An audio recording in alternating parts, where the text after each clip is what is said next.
Hey everybody, today on Active Self-Protection Extra, I have a real treat for you. I want to introduce you to my Shifu, my instructor, Professor Lawrence Robinson from Attitude First Martial Arts Academy. I'm doing this goofy thing because I lost the clip on my mic, but today, let's talk to Professor Robinson. Thanks to Wilderness Tactical Products for sponsoring today's video. Look for a link in the description for $5 off on the ankle first aid kit that I wear every day. So I'm going to give a little intro here that everybody's going to be about. So in a lot of places, you have a teacher and student relationship and that's it. But I consider Professor Robinson not only my teacher, but my friend. And so it's really an interesting thing because here on the mats, and we're on the mats, he's Professor Robinson. The second we step off the mats, he is my friend Lawrence. So I kind of sometimes go back and forth, so forgive me if I do. But first of all, I want you to see he's super humble and he never brags about himself. But there are hiding seven stripes on his belt. So not too many 7th degree black belts in the world. There's getting more. There's getting more. I mean, that's true. Tell us about your journey. How long have you been studying? I started in 1976, so it's going on 43 years now. That is the year I was born. Yeah. Okay. Okay, now you're making me feel old. So, 1976, moved to Phoenix in 1981 and started teaching, and I've been teaching here ever since. Owned 2 different schools, managed a school, taught at a community center for some 20 years, and so it's just been a great journey, met hundreds and hundreds of great people.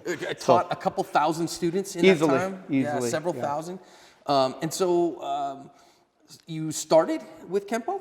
Started with Kempo. I started with a gentleman by the name of Ed Mukai, and in Farmington, New Mexico. The big thing we did back then was full contact fighting.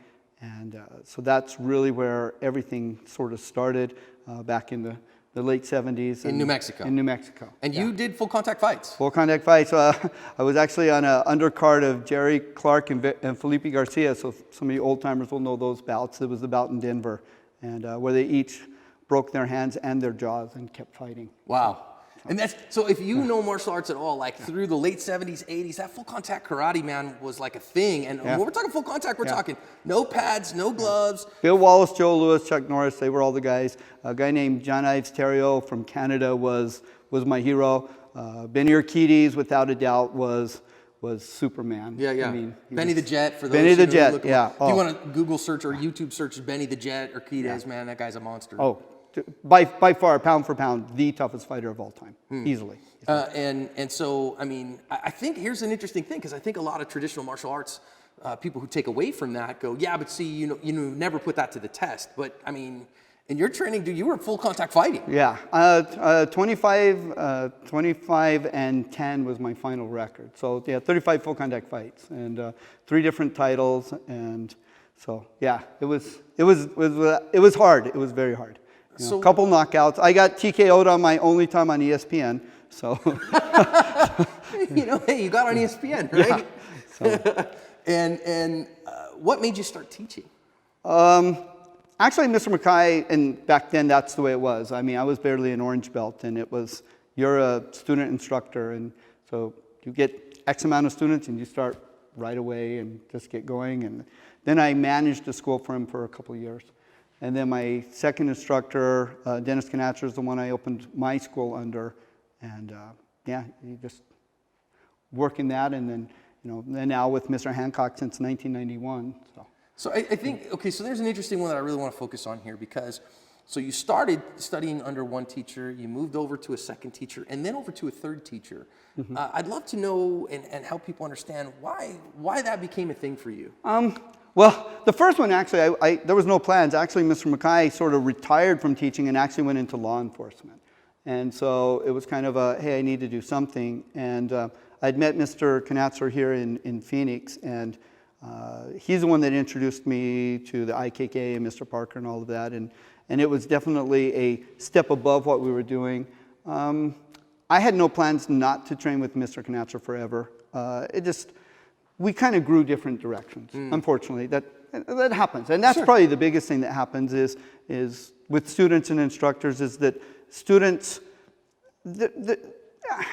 there's a growing that happens, and unfortunately, sometimes, you just grow apart. And the student coming up maybe wants to do something slightly different, and here's the sad thing that happens sometimes with all of us, self-included, that I have to watch out for is, you start with your student as a white belt, and then you get them to black belt, and technically, just like as an adult, as a parent, you've got to let your children go and let them go do their thing. Almost like it's, okay, you're an adult now. Yes. And you got to do adult Right. things. And I mean, if you Has trusted one of them, those. right, if you trusted them all the way to even promote them to brown or black belt, and you don't allow them to step out from under your shadow and become who they were meant to be, whether they're going to be a teacher or whether they're going to be a competitor or whether they're just going to put it up on the shelf. I mean, I struggle with that one, but if they want to work it and put it up on the shelf and just show it to their kids and never talk about it again, I guess you got to allow them to do that.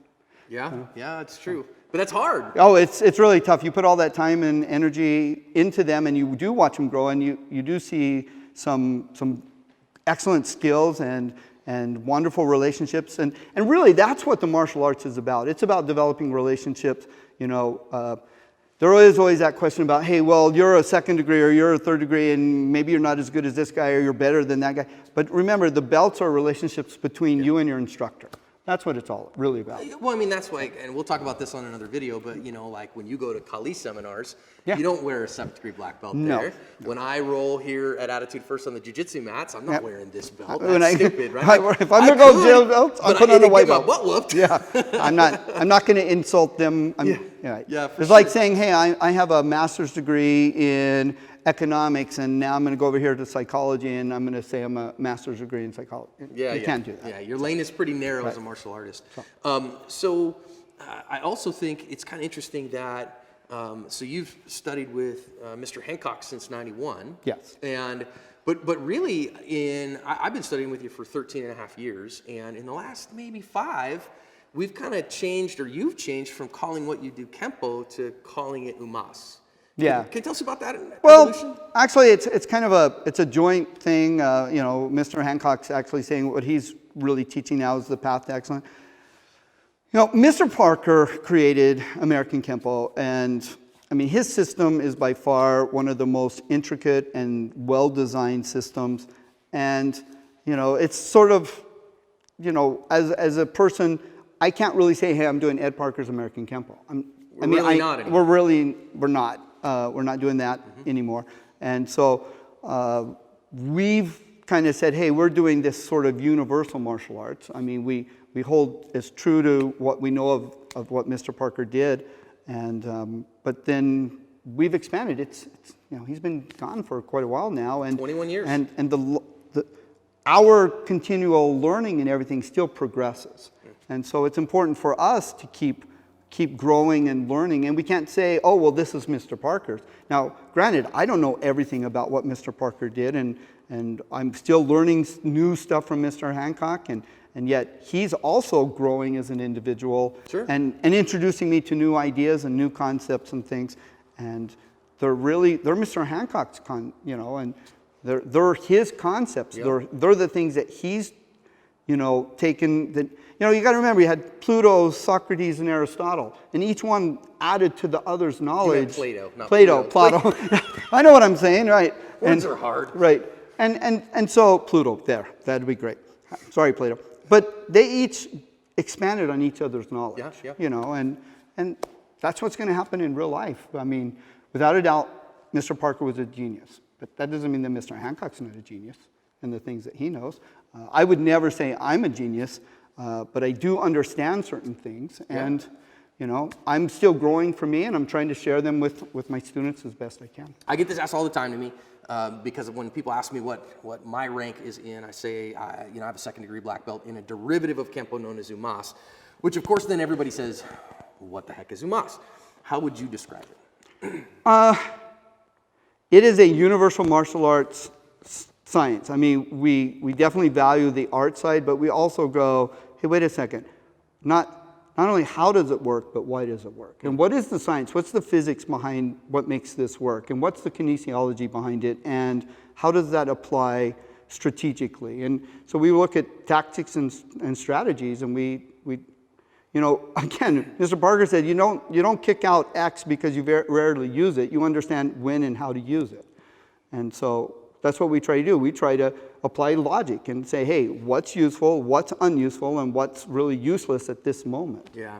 Well, and to me, I think if you're from a background of Kempo, I think the thing that you'll notice is that we don't do techniques. We don't have the the technique lists anymore. Right. I mean, we honor have them. They're up on the right. wall They're in on the the wall. background. We honor them, and we use them always as an exercise to introduce strategies of how we're going to solve problems. But it's much more principle-based, too. Yes, It's yeah, more, it's- let's get the principles there. And Yeah. again, a guy who kind of started his professional life with 35 full-contact fights, you approach that from the perspective, and you're still competing. Right. Still competing, not so much full contact, but more the tournament circuit. Yeah, getting close to 60 and still liking it.